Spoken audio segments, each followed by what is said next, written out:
We do know that Ivorian authorities have been meeting and they've knocked together some kind of an economic program. Two critical areas of focus, the banks and also SMEs. Let's start off with what they've done on the disbursement of $13 million for SME support. Why is that important? Well, obviously the SME sector in any economy is really the lifeblood of the economy. In Cote d'Ivoire's example and existing situation, I don't think that's really going to go far. And probably Ouattara's got far more important tasks lying ahead of him in the short term. Yeah, but he is cognizant of the fact that SMEs account for about 18% of GDP. I just didn't understand the maths of 13 million, just didn't seem like a lot of money.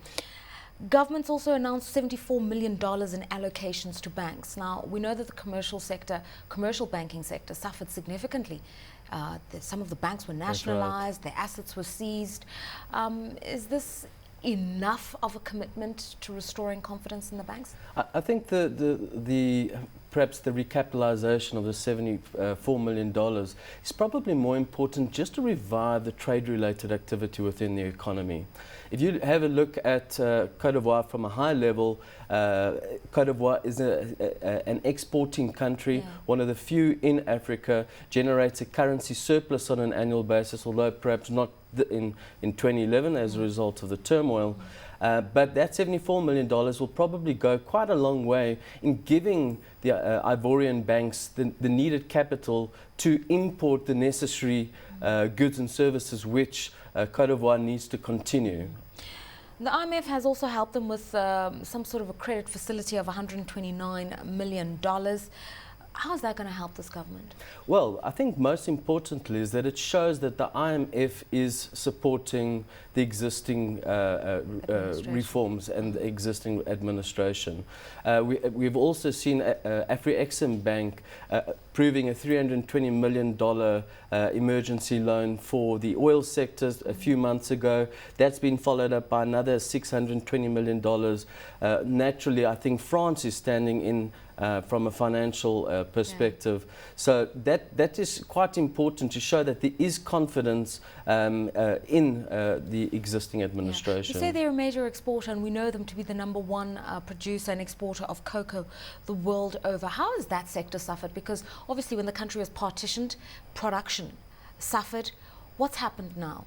Yes, very interestingly, I think about 6 months ago we also spoke about Ivory Coast, and at that stage we were talking about whether or not it was going to hit the cocoa price, and what we've actually seen since then is that cocoa shot up from about $2,600, if I remember correctly, went all the way up to $3,600, and it's dropped back to $3,000 a ton. As the largest cocoa or global cocoa producer, it has definitely affected the cocoa sector. Ghana, also a major cocoa exporter, would have benefited indirectly because a lot of cocoa would have been smuggled across the borders. Since Ouattara has taken over in late May, we've seen a large amount of cocoa moving through to the port, and as far as I understand, about 25% of the estimated annual supply has already been exported. So very quick turnaround in the cocoa sector. What are the priorities for this government? Obviously, security is a big issue. As we said, getting the banks working is another major concern for them. Which are the key productive sectors? Because outside of cocoa, they also have gold, I think, and oil. The infrastructure hasn't been badly damaged by the conflict. It wasn't a war. Yes. But nonetheless, we have seen trade blockages at ports. So what sort of things do they have to address?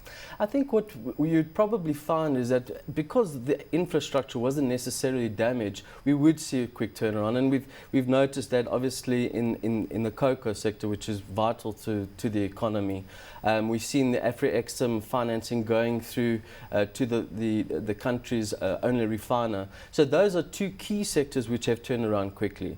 That doesn't mean to say that the required capital expenditure which those sectors need has come through. And what you're probably going to see in the next few years is a revitalization if the existing administration can keep the economy and the political situation intact. What's key on, in terms of the short term is stability within the economy, as you said, security, hopefully moving through to December where a legislative election will take place. There will be far more confidence, obviously, at that time, bearing in mind that it was a civil war which has taken place now. So I think in the short term, we're going to see things really turning around quickly. Growth prospects in Cote d'Ivoire, the IMF says we could see the economy growing 6% next year, but they're coming from a negative 7% since the political crisis, and I even think this year. So, I mean, that's quite a comeback that's needed there. Exactly, and that's what we're evidencing in the Rand Golds and the other mining companies which have very quickly gone back into Cote d'Ivoire. We're also seeing that in a number of different sectors, and we're seeing that through the financial support which is coming in from external donors, etc. So I'm quite firm of the belief that they will definitely achieve the 6% next year, and I'm quite sure there's going to be a massive amount of activity from an investor's perspective. I think about 8 months ago, Walmart was just about to launch their greenfields operations in Ivory Coast. We've already seen turnaround in terms of the number of flights following the crisis.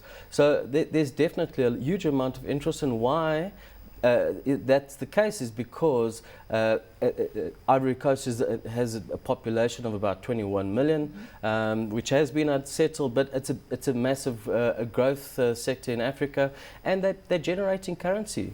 There's huge needs for investment in the key sectors, and I think we're going to see that come through.